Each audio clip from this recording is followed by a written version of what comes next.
Living in Sunnyside Estates wasn't my first choice, but the location was perfect for my commute, and the walking trails provided an ideal environment for Maverick, my service dog.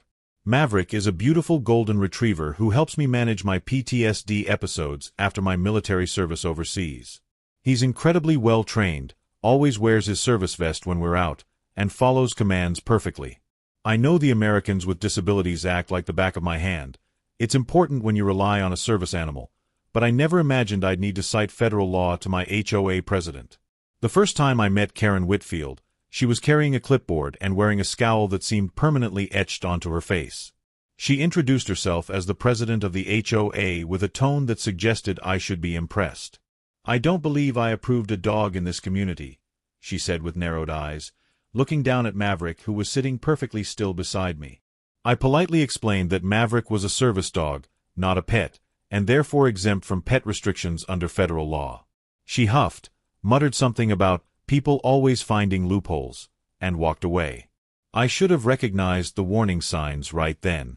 Over the next few weeks, I received 3 separate notices about alleged violations. My grass being a quarter-inch too tall, my mailbox being the wrong shade of black, and my garbage can being visible from the street for approximately 45 minutes after collection.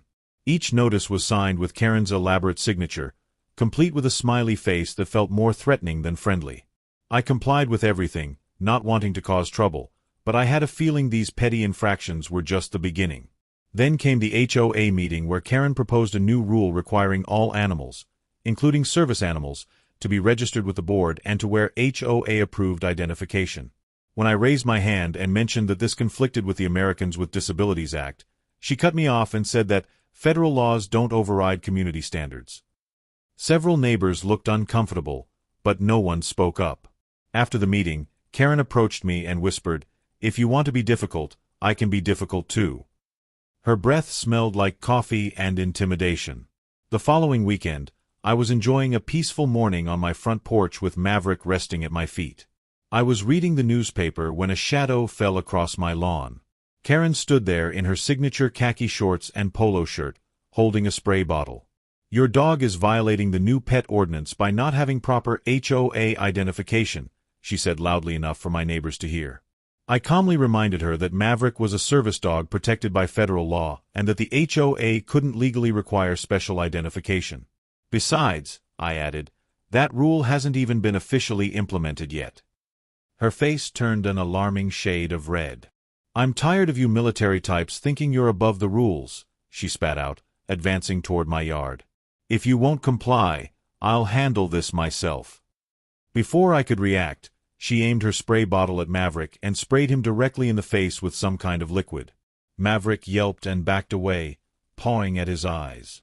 I immediately jumped up, moved between them, and demanded to know what was in the bottle. "Just a little vinegar and water solution," Karen said with a smirk.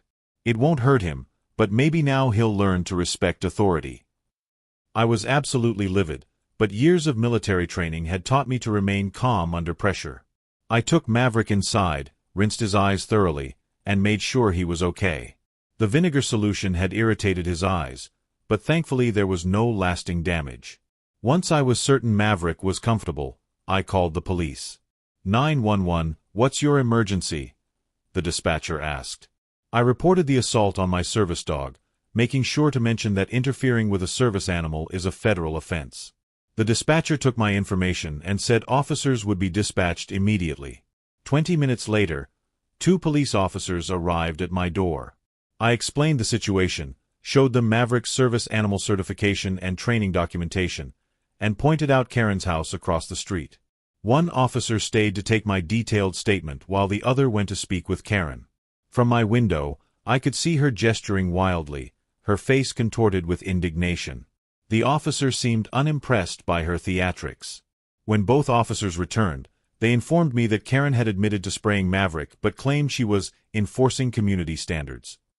They explained that they had informed her that interfering with a service animal is indeed a federal offense under the Americans with Disabilities Act, punishable by significant fines and potential jail time. Moreover, her actions constituted animal cruelty under state law. They were placing her under arrest and asked if I would be willing to press charges. Without hesitation, I said yes. Karen was escorted to the police car in handcuffs, screaming about how she would have me evicted and how the entire neighborhood would turn against me. Several neighbors had come outside to witness the commotion, and I heard one of them whisper, "She's finally gone too far." Another neighbor approached me afterward and apologized for not speaking up at the meeting. "We've all been intimidated by her for too long," she admitted, glancing at Maverick, who had recovered from his ordeal and was back to his calm, attentive self. The legal process moved surprisingly quickly.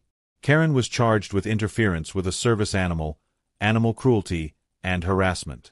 Her initial court appearance was a spectacle.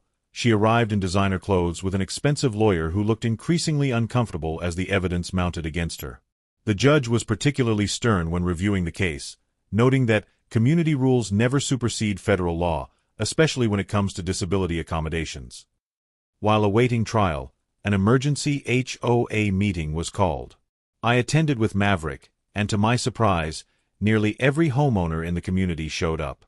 The vice president of the board called for a vote of no confidence in Karen's leadership, citing her reckless actions that have exposed our community to legal liability. The vote was unanimous. Karen was removed from the board effective immediately. Someone had even printed new name tags for the board members' table, and Karen's was conspicuously absent. The criminal case concluded with Karen pleading guilty to a reduced charge in exchange for avoiding a longer jail sentence.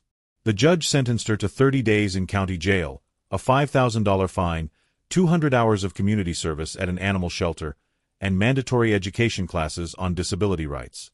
As the sentence was read, Karen's face cycled through shock, anger, and finally, a dawning realization of the consequences of her actions. "But I was just enforcing the rules," she protested weakly as the bailiff approached.